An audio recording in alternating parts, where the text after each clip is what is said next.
ಚಕ್ಕರ್ ಬಂದು ಆಮೇಲೆ ಫೀವರಿಂದ ಪ್ಲೇಟ್ಲೆಟ್ಸ್ ಕಮ್ಮಿ ಆಗಿದೆ ಸರ್. ರಕ್ತ ವೈಟ್ ಬ್ಲಡ್ ಮತ್ತು ರೆಡ್ ಬ್ಲಡ್ ಎರಡೂ ಕಮ್ಮಿ ಆಗಿದೆ ಸರ್.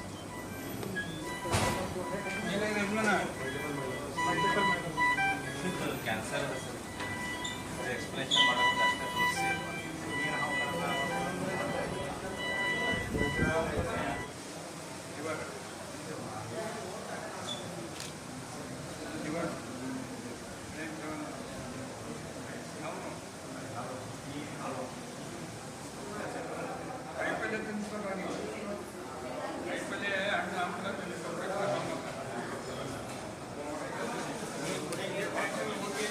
ಇತ್ತೀಚಿನ ಕೆಲವು ಹೇಳಿಕೆಗಳನ್ನು ನೋಡಿ ಆಧರಿಸಿ ಆಸ್ಪತ್ರೆಗೆ ಭೇಟಿ ಕೊಟ್ಟು ತಾವು ನನ್ನ ಜೊತೆ ಇದ್ದೀರಿ, ಪೇಷಂಟ್ಗಳಿಗೆ ಮಾತಾಡಿಸಿದ್ದೀವಿ. ಸ್ವಲ್ಪ ನೀರಿನ ತೊಂದರೆ ಆಗಿತ್ತು. ಇಡೀ ಕಲಬುರಗಿ ಇಡೀ ರಾಜ್ಯಕ್ಕೆ ಮಳೆ ಅಭಾವದಿಂದ ನೀರಿನ ತೊಂದರೆ ಬಂದಿತ್ತು. ಮೊನ್ನೆ ಜೂನ್ 7ನೇ ತಾರೀಕಿನಿಂದ ಸತತವಾಗಿ 5-6 ದಿನ ಮಳೆ ಬಂದ ಕಾರಣ ಕಲಕ್ಕೆ ನೀರು ಬರ್ತದೆ. ಭೂಮಿ ಮೇಲೆ ಬಿದ್ದು ಹೊಲದಲ್ಲಿರ್ತಕ್ಕಂಥ ಮಣ್ಣನ್ನು ಶೇಖರಣೆ ಮಾಡಿಕೊಂಡು ಅದು ಬಂದು ಜಮಾ ಆಗ್ತದೆ, ಯಾವುದೇ ನದಿಗಾಗಲಿ. ಇಲ್ಲಿ ಏನಾಗಿದೆ ಅಂದರೆ ಬಂದು ಜಮಾ ಆದಮೇಲೆ ಒಂದು ಡ್ಯಾಮ್ ಇದೆ ಅಲ್ಲಿ ಬೆಣ್ಣೆತೊರದ. ಆ ಡ್ಯಾಮ್ನಲ್ಲಿ ಮುಂದೆ ಹರಿದು ಹೋದ್ರೆ ನೀರು ನಿಂತಿರ್ತಾವೆ. ಅಲ್ಲೇ ನಿಂತಾಗ ಏನಪ್ಪ ಅಂದ್ರೆ ಅದು ನೀರು ಬಂದು ಮತ್ತಿಟ್ಟು ಮಣ್ಣು ಮ್ಯಾಗ ತಂದು ಕಲ್ತಿರ್ತಾವೆ. ಈಗ 2 ದಿವಸದಿಂದ ತಿಳಿ ನೀರು ಬರ್ತಾಯಿವೆ. ಆ ಕಲಕ್ಕೆ ನೀರು ಬಂದಿದ್ದರಿಂದ ಸ್ವಲ್ಪ ತೊಂದರೆಯಾಗಿ ನೀರು ಸ್ಟಾಪ್ ಮಾಡಿದರು. 10 ಡೇಸಿಂದ ಕಮಿಷನರ್ ಅವರು DC ಅವರು ಮಾತನಾಡಿ ಒಂದು 10 ದಿವಸ ನಾವು ನೀರು ಬಿಡ್ಲಿಕ್ಕೆ ಆಗೋದಿಲ್ಲ, ಕಲಕ್ಕೆ ನೀರಿದೆ ಅಂಥ ಸಂದರ್ಭದಲ್ಲಿ ನೀನೇ ತೊಂದರೆ ಆಯಿತು. ತೊಂದರೆ ಆಗಿ ಕೆಲವು ಘಟನೆಗಳಾದವು. ನಮ್ಮ ಮಾನ್ಯ ವೈದ್ಯಕೀಯ ಸಚಿವರು ಕೂಡ ಅಲ್ಲಿ ಬಂದು ನೋಡಿದ್ದಾರೆ. ಇತ್ತೀಚಿನ ನಮ್ಮ ಈ ಭಾಗದ ಶರಣಪ್ರಕಾಶ್ ಪಾಟೀಲರು ವೈದ್ಯಕೀಯ ಸಚಿವರು ಆದಮೇಲೆ ಹೋದ ವರ್ಷದಿಂದ ಈ ಒಂದು ಆಸ್ಪತ್ರೆಗೆ ಹೆಚ್ಚಿನ ಒತ್ತು ಕೊಟ್ಟು ಸಿಬ್ಬಂದಿಗಳ ಮತ್ತು ವೆಂಟಿಲೇಟರ್ಗಳು ಮತ್ತು ಡಯಾಲಿಸಿಸ್ ಸೆಂಟರ್ಗಳು ಹೆಚ್ಚಿನ ರೀತಿಯಿಂದ ಸೌಲಭ್ಯಗಳಾಗಿ ಸಣ್ಣ ಪುಟ್ಟ ಏನೇ ಆದರೂ ಕೂಡ ನಮ್ಮ ಸರ್ಕಾರ ಅದಕ್ಕೆ ಸಹಿಸೋದಿಲ್ಲ, ತಕ್ಷಣ ಕ್ರಮ ಕೈಗೊಳ್ಳುತ್ತದೆ. ಒಳ್ಳೆಯ ಅಧಿಕಾರಿ ಇವತ್ತು ಬಂದಿದ್ದಾರೆ, ನಾವು ನೇಮಕ ಮಾಡಿ ಹೊಸದಾಗಿ ಬಂದಿದ್ದಾರೆ. ಅವರು ಕೂಡ ಹೆಚ್ಚಿನ ಮತವರ್ಜಿ ಮಾಡ್ತಾ ಇದ್ದಾರೆ. ಮತ್ತು ಶಿವಕುಮಾರ್ ಡಾಕ್ಟರ್ ಕೂಡ ನಮ್ಮ ಬೆಳಗ್ಗಿನ ಮಾತಾಡಿದ್ದೀನಿ, ನಿನ್ನೆ ಮಾತಾಡಿದ್ದೀನಿ. ಏನೇ ಅಹಿತಕರ ಘಟನೆ ಮುಂದೆ ಆದರೆ ಅದಕ್ಕೆ ಕ್ಷಮಿಸೋದಿಲ್ಲ. ನಮ್ಮ ದಿನೇಶ್ ಗುಂಡ್ರವ್ರನ್ನ ನೇರವಾಗಿ ಮಾತನಾಡಿ ಅದು ಕ್ರಮ ಕೈಗೊಳ್ತೀವಿ. ಎಲ್ಲ ಪೇಷಂಟ್ಗಳಿಗೂ ಕೂಡ ನೀವು ಕೂಡ ಮಾತನಾಡಿದ್ದೀವಿ, ಟ್ರೀಟ್ಮೆಂಟ್ ಚೆನ್ನಾಗಿ ನಡೆದಿದೆ ಅಂತ ಹೇಳಿದ್ದಾರೆ. ಮುಂದೆ ಯಾವುದೇ ರೀತಿಯಿಂದ ಅಹಿತಕರ ಘಟನೆ ಆಗದೇ ರೀತಿಯಿಂದ ಒಳ್ಳೆಯ ರೀತಿಯಿಂದ ಮತ್ತು ಸ್ವಚ್ಛತೆ ಬಗ್ಗೆ ಕಾಪಾಡಬೇಕು ಅವ್ರಿಗೆ ಹೇಳ್ತಕ್ಕಂಥದ್ದು.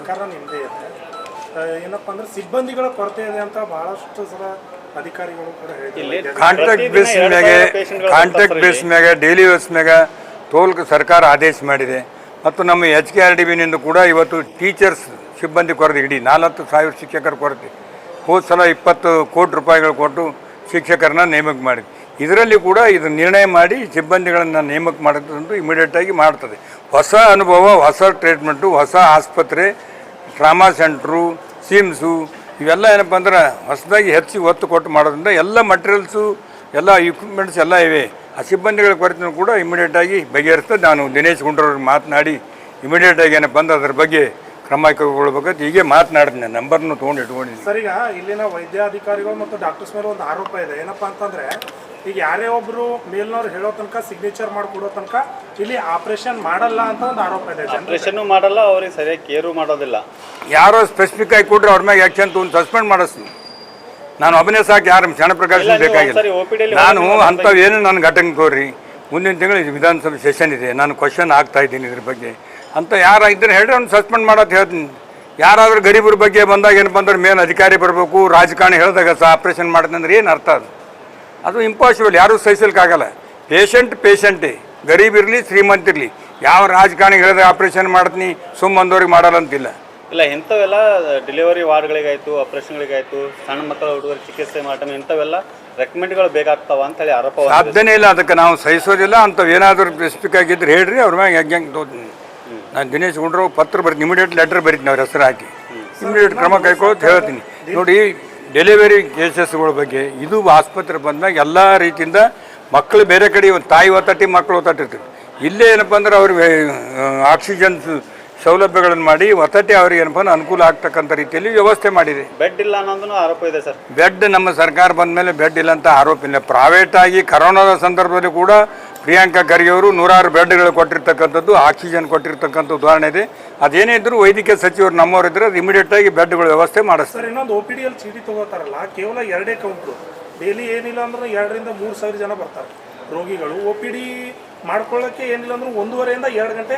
ಅದು ನಾನು ನೋಡೀನಿ. ಈಗ 5 ಮಂದಿ ಯಾರ ಕೌಂಟ್ರು, ನಿನ್ನೆ ಮೊನ್ನೆ 2 ದಿವಸ ಹಾಲಿಡೇ ಇತ್ತು, ಅದಕ್ಕಾಗಿ ರಶ್ ಆಗಿದೆ ಅಂತ ಹೇಳಿದರೆ ಇನ್ನೊಂದ್ಸಲ ನಾವು ಇನ್ನೊಂದು ಕೌಂಟರ್ ಮಾಡ್ಲಿಕ್ಕೆ ಕೂಡ ಹೇಳ್ತಾ ಇದ್ದೀನಿ. ಇಲ್ಲಿ ರಸ್ತೆ ಬದಿ ಕೂಡ್ತಾ ಇದ್ದಾರಲ್ಲ, ಇವ್ರಿಗಾಗಿ ಒಂದು ಸ್ಪೆಷಲ್ ಹಾಲ್ ಮಾಡಿ ಅವರಿಗೆಲ್ಲ ಬಂದವರಿಗೆ ಏನು ಬಂದ್ರೆ, ಯಾಕಂದರೆ ICU ಒಳಗೆ ಬಿಡೋಂಗಿಲ್ಲ, ಅವರೆಲ್ಲ ಬ್ಯಾಗ್ ತೊಗೊಂಡು 2 ಪಕ್ಕದಲ್ಲಿ ಕುಂದಿರ್ತಾರೆ. ಒಂದು ಹಾಲ್ ಪ್ರೈವೇಟಾಗಿ ಏನಪ್ಪ ಅಂದ್ರೆ ನಾಳೆ ಜಯದೇವ್ ಹಾಸ್ಪಿಟಲ್ ಶಿಫ್ಟ್ ಆದ್ಮ್ಯಾಗ ಆ ಜಯದೇವ್ ಆ ಕಡೆ ಆದ್ಮೇಲೆ ಇನ್ನು ಮ್ಯಾಗಿನ್ನೂ ಖಾಲಿ ಆಗ್ತದೆ. ಒಂದು ಹಾಲ್ ಏನಪ್ಪ ಪ್ರೊವಿಷನ್ ಮಾಡಿ ಬಂದು ಮಂದಿಗೆ ಇರ್ಲಿಕ್ಕೆ ಮತ್ತು ಬೆಡ್ಗಳು ಹೆಚ್ಚಿಗೆ ಮಾಡ್ಲಿಕ್ಕೂ ಅನುಕೂಲ ಆಗ್ತದೆ. ಅದ್ರಾಗ ಏನು ತೊಂದರೆ ಆಗೋದಿಲ್ಲ.